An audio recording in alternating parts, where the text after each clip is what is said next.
February is Teen Dating Violence Awareness Month. Now, the problem is more common than you may think.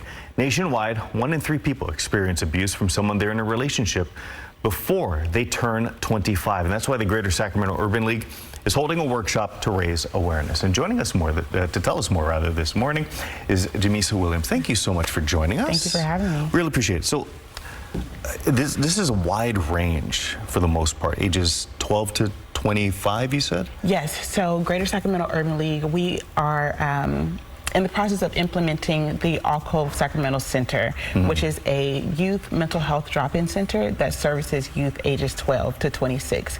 And so our program this Friday is welcoming youth ages 12 to 26 to really delve into the topic of teen dating violence. You know, I guess a lot of folks don't really think about how young some of these folks are when they start getting into relationships. What is the spectrum of, do you see that type of abuse kind of change from what a 12-year-old experiences as opposed to what a 26-year-old may? Absolutely. So part of the goal for this Friday's event is to really raise awareness of like what is teen dating violence, and it can be physical, it can be verbal, psychological, sexual. It kind of ranges. At the earlier ages, it can be teasing or bullying, and then it can kind of graduate into more harsh forms of violence as the age progresses. Yeah, and hearing that it affects 1 in 3 people, that's pretty staggering. It is.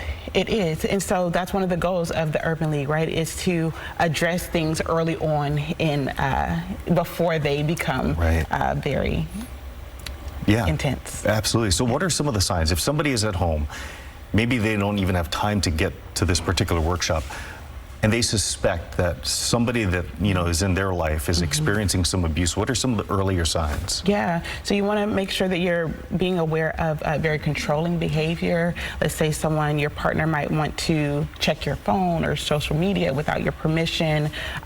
They become very agitated or annoyed or combative when there are disagreements and they're not willing to just kind of talk things through. Those can be kind of red signs or red flags. Yeah. And that sounds like it would be something for, you know, maybe older teens, maybe young adults.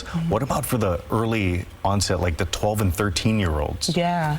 So again, teasing or bullying, those are at 12 and 13, people are still kind of learning about how to, you know, express their emotions or how to express that they are, you know, wanting to be in a romantic relationship with someone. And so teasing can be an overlooked sign and just kind of taken as, oh, they just like me, but it should be paid attention to, absolutely. If someone is interested, how do they go and register for this? If they could, go to our website, www.gsul.org, and they'll find a QR code in our event section. If they can't make it to the workshop, can they reach out to you regardless? Absolutely. Drop into either of our locations, and we're doing this in partnership with a few partners, Gen Z Speaks Wellness, the California Victims Compensation Board, and My Sister's House, and we're all very willing and ready to support. Yeah, I guess if you need help, seek it, right? Please do, please. All right. Thank you so much for joining us. Thank you for having me.